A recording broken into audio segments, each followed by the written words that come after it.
JNU campus के left समर्थक छात्रों ने किसान आंदोलन में 26 जनवरी को होने वाले ट्रैक्टर ट्रॉली रैली के सपोर्ट में जेएनयू कैंपस के पास वसंत विहार में बनी झुग्गियों में जाकर लोगों से अपील की कि किसान बिल के खिलाफ किसानों के साथ वह लोग भी ट्रैक्टर रैली में बढ़ चढ़कर हिस्सा लें। और तस्वीर हम आपको दिखा रहे हैं वसंत विहार की, जहां पर आपको बता दें वसंत विहार की झुग्गियों में पहुंचकर जेएनयू लेफ्ट के छात्रों ने लगातार जो नारेबाजी करी और साथ ही साथ किसानों का समर्थन किया और 26 जनवरी को ट्रैक्टर ट्रॉली रैली में लोगों से भी अपील करी कि बढ़ चढ़कर इसमें हिस्सा लें। तस्वीर हम आपको दिखा रहे हैं वसंत विहार की, आप देख सकते हैं किस तरीके से झुग्गियों में जो जेएनयू कैंपस के लेफ्ट विंग के जो छात्र हैं वो यहाँ पर पहुँचे हैं, लोगों को पर्चे बांट रहे हैं और साथ ही साथ नारेबाजी भी कर रहे हैं।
सुचिता है, मैं AICCTU से हूँ। आज आप लोग यहाँ जेएनयू के पास झुग्गियों में आई हैं, क्या वजह क्या? जैसे कि हम सब लोग जानते हैं कि दिल्ली के बॉर्डर में हज़ारों के तादाद में किसान पिछले 2 महीने से संघर्ष में हैं।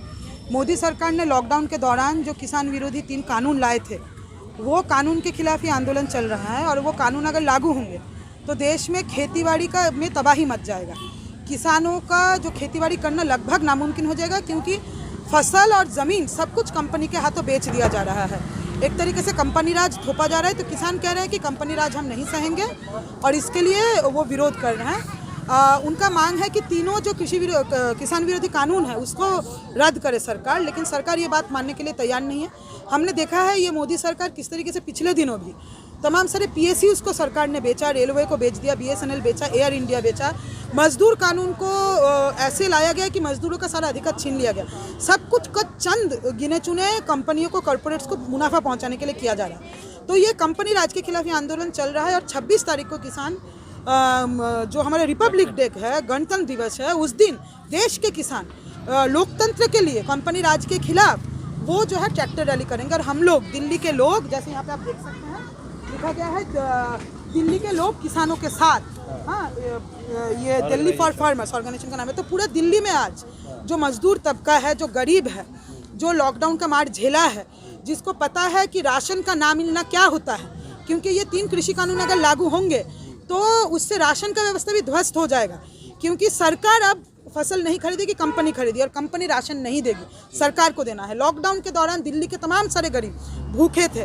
उनको पता है कि किसान सिर्फ अपने लिए नहीं लड़ रहा है, मजदूरों के लिए भी लड़ना है, गरीबों के लिए भी लड़ना है। तो इसीलिए आज उनके समर्थन में उनको स्वागत करते हुए आज हम प्रचार। अच्छा, एक तरफ किसान बोल रहे हैं कि आंदोलन जब तक बिल वापस नहीं होगा आंदोलन खत्म नहीं होगा। हाँ। दूसरी तरफ सरकार की तरफ से ये बयान आता है कि इस प्रोटेस्ट को लेफ्ट वाले सपोर्ट कर रहे हैं और वो नहीं चाहते कि आंदोलन खत्म हो। हाँ। तो आप क्या कहेंगे? सीधा लेफ्ट पर आरोप लग रहा है। देखिए, अब अगर सरकार को लगता है कि लाखों के तादाद में देश में किसान लेफ्ट हो गए हैं, तब तो हम तो नहीं बोल रहे हैं कि वो जितने लोग आंदोलन कर रहे हैं वो वामपंथी, वो नहीं है। उनसे आप खुद जाके पूछिए सरकार क्या कह रही है, वो बड़ी बात नहीं है। हम खुद वामपंथी हैं, मैं खुद कह रही हूँ मैं वामपंथी हूँ, लेकिन हम जिनका साथ दे रहे हैं, जो किसान हैं, वो सारे लोग वामपंथी है, ये सच बात नहीं है। लेकिन अगर सरकार को ऐसा लगता है तो सरकार सोच के देखे कि उनके राजनीति के साथ, उनके विचार के साथ, RSS के आइडियोलॉजी के साथ, बीजेपी के आइडियोलॉजी के साथ देश के किसान क्यों नहीं खड़े हैं, क्यों वामपंथ के साथ खड़े, तब वो सोचे। हम इसमें क्या जवाब दें? तो 26 जनवरी की तैयारी रहेगी आप लोगों की? 26 तारीख को हम लोग किसानों का साथ देंगे। इस बार उनके नेतृत्व में जो है लोकतंत्र के पक्ष में, गणतंत्र के पक्ष में, कंपनी राज के खिलाफ हम लोग रहेंगे, उनके स्वागत में रहेंगे। आप लोग कुछ ये उर्मिला चौहान है, ये इसी एरिया में रहती